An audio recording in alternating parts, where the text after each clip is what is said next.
Hello everyone, I'm Forrest McFreelava, and this is Mayan Speedplay number 12. We left off having just successfully concluded a war against the British Empire. We are now going to ship our armies against Cusco in our long-delayed offensive against them, or second offensive more correctly. We would have done it a bit quicker, but we were fighting for really our right to survive as a state and as an entity, which we had previously fought against the French to basically guarantee, and I thought that that was going to be the end of it. Evidently not. Speaking of our right to exist, we send our army up to take that away from this one province minor, switch out our general for a 2-star siege general, put all of these armies on boats in order that we may drop off a small section to defend our colonies, go ahead and annex these guys, as we've been meaning to do for quite some time now.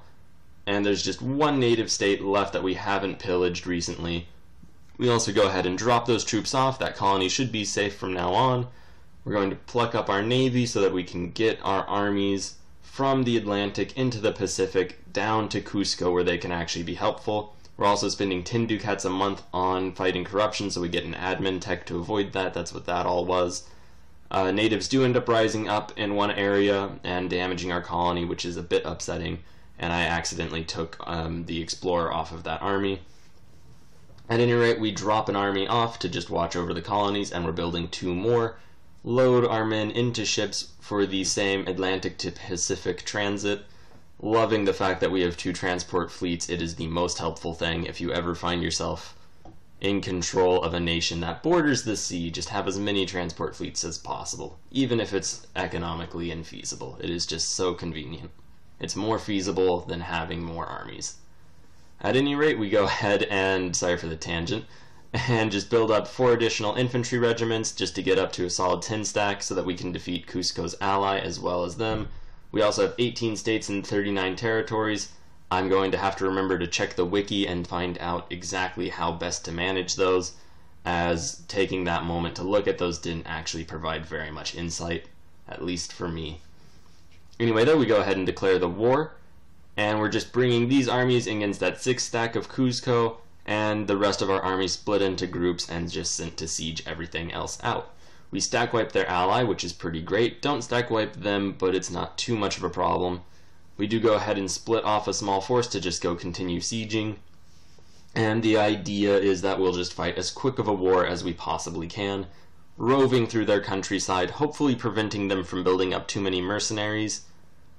We get an event that gave us 225 ducats, which lets us pay off our war loan, which is pretty great stuff, making us completely out of debt, and hopefully we'll also get a bit of money from Cusco and their ally as we just sort of rove south across their countryside. Now, the war is going pretty much just single-handed, just overwhelmingly in our favor. There's really nothing else that it could have done, and we arguably have way too many troops, a very large number of which are mercenaries, and that's probably just draining our budget far more than we need. We get the event again for 225 ducats, which is almost imbalancedly frequent, but I am not complaining whatsoever. Eventually, once we get our Asian empire set up, we'll be getting all sorts of trade company events as well, and at that point we're just going to be just profoundly, upsettingly wealthy. And that's really a great thing for us. We go ahead and press even further south against Cusco, actually discovering the southern portion of their country, which we never quite discovered despite having already fought a war against them. We annex their ally and get 326 ducats from them, which means once this war is over, we're probably going to have a bit of a building boom. We can't fully annex Cusco without getting terrible overextension events, so we're not going to even try with that. What we will do is try to cut them off from access to the Pacific like we did in the last war. This time we're going to take over all of their provinces even close to the Pacific, and preferably anything close to the Spanish colonial nations, as I do not want them being freed or being invaded by the Spanish. We have 30% overextension, so we can only take 70%. Luckily, it's easy enough to get that. We can make them release a state, so we'll do that because we can, and we get a little bit of money. We're at 100% overextension, so rebellions are as frequent as they can become without us actually making all the negative events occur. And that's really a decent enough place to be. We're even gaining a stability by events at the cost of a little bit more unrest. You'll notice we have a lot of rebel factions. I went ahead and just turned off the alert menu for that, which is arguably not the same thing as dealing with the problem. Although, you know, for our efforts, it's just as well. We do have a massive army, too large of an army, in fact, for what we're actually using it for. And we could actually be using a decent amount of this money on just building an overwhelmingly large number of colonies. We're also quite a bit in a deficit. We do pay out 138 ducats so our estates don't hate us and we don't have to actually fight rebellions. I know I just said we have too large of an army, but it doesn't really matter all that much. I don't want to use it. And in fact, we're going to just detach a lot of the mercenaries and take care of that issue from a monthly expenditure standpoint. Now, I probably could have done that before shipping that 12 stack off to the north, but that's besides the point. We also are just shipping our armies up now. We're probably going to build an additional 4 units, a horse, an artillery, and 2 infantry just to get a full 12 stack ready. And 12 stacks are going to be the bread and butter of our military machine, simply because that's how many transports we have on either side of our main country bit. Really, that's how many transports we have on either ocean. We also need to just send those navies over to deal with potential 13 colonist uprising types. A better way to say that would be nationalists, British nationalists, who are going to rise up in those 2 islands that we took from Britain in the war. Now, the reason we went after those 2 islands instead of really anything else was that we didn't have any forts controlled in the 13 colonies since English peasants had risen up and taken over. And as a result, we would have to have sieged them out before being able to gain anything again. And the British had just landed on the war goal. We mess around with our estates a bit, just adding the Merchants Guild in control of a province to get them up to loyalty with us. We also have the option of letting the French or French Mexico hate us a little bit. We accept just the French hating us because they already do, so that doesn't make too much of a difference. And with that all done, we're just going to take the plus 20 global colonial growth decision, or basically just policy, that's the word for it. And now we're once again back in a state of more or less peaceful colonization. Admittedly, it's filled in with a lot of armies just repressing the natives. Doesn't really matter all that much. We also get an advisor for -2 unrest. And that reminds me that we could just hire fancier advisors for that sort of deal. We go ahead and get 2 technologies. We are really kind of behind, but we can still catch up technologically. Techs are very cheap for us. We build 2 additional transports so we can colonize into all of the basically trade regions and hopefully get a trade route from Asia set up so we can start really collecting trade. Still converting peoples, although we are getting more than we're converting. Thankfully, with the new advisor, our unrest is dropping enough that we won't get a lot of the rebellions we nearly got. And all that said and done, we're actually going to be remarkably stable for everything that's occurred. We do go ahead and fire our 2 siege general and instead get an explorer to just continue exploring the Pacific and ultimately set our nation up to colonize over to the setting sun into Asia and getting ourselves an Asian colonial empire. That is still quite a ways off, however, as we don't have anything near the colonial or trade range. We end up getting 20 military power, losing a stability. We could pay either 700 ducats or lose another stability. That's just far too much money, so we just accept the stability loss. We then get an event for a stability, so it kind of balances out, although not quite, admittedly. We do go ahead and just spread our estates a little bit more since it is of pretty significant importance. They are getting kind of high up in their influence, although not so much that it really worries me. We're also continuing our attempt to colonize off North America, and hopefully we will be able to support Castilian Brazil and get them their independence, as Castile is getting a little too uppity for my liking, and they might even start rolling up through California.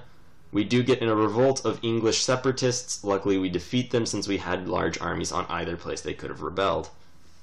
We also send our 2 ships so that we can go and colonize further into the South Pacific Islands.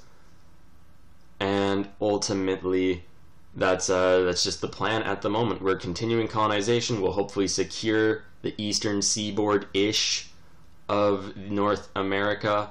Hopefully then we'll move over and secure the west. If we're completely lucky, we'll be able to get Castilian Brazil to break from Castile and then seize all of the Spanish colonies in the Pacific and just generally around us to hopefully delay that being a huge problem. Other than that, we're just messing with our estates, keeping the ball rolling, and this is when I'm looking for advisors that we can maybe hire.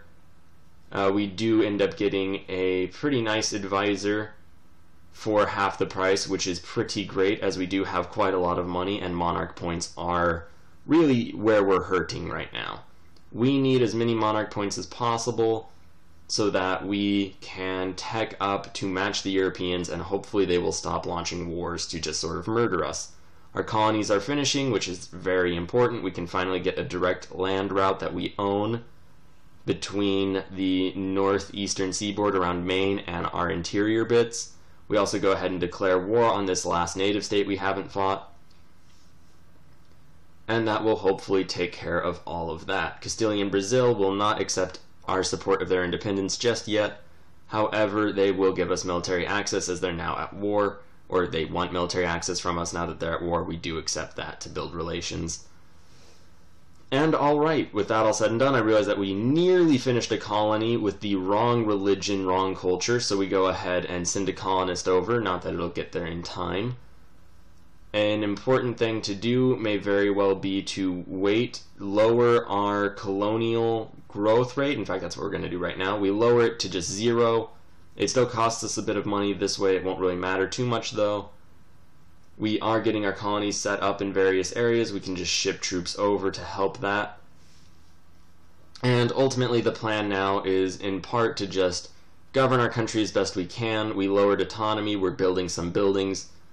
Just a bunch of income buildings right now, take care of most of our money, and now we're just going to wait these 60 days and then fund our colonists back up. I would rather not have to deal with the culture and religious conversions that we would have to. We also just got 1,500 ducats basically for free due to a trade company which we don't even own any of yet, but we do have our first province in a trade company region, so I guess that counts.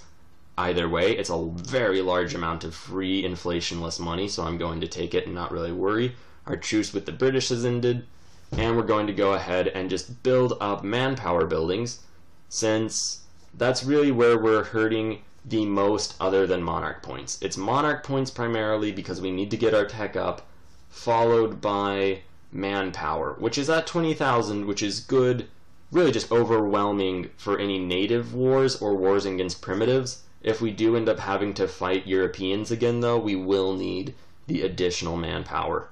We can also get our Merchants Guild more loyal, yet they'll become more influential, and we can't actually accept that, so that kind of pushes them down to just mediocre loyalty. Which, honestly, could be much better, could be much worse. Also, since our newest colony is in a trade company region, it keeps its religion and culture. That's a newish change.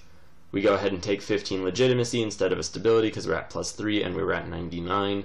So that's a free +1 stability, a free +5 prestige, and we're going to make our heir a general and just put him in charge of an army for no real reason, since he's a 331 and that is mathematically worse than average. So we might do better letting him die as a general and then re-rolling a new heir. That is a bit risky though because he might die and we might get a new very young heir before our current ruler dies, and then we could be stuck in a long regency. And very unfortunately, the British have declared war on us. We're just going to end it right there since we're already at risk of running long. Thank you very much for watching. We'll be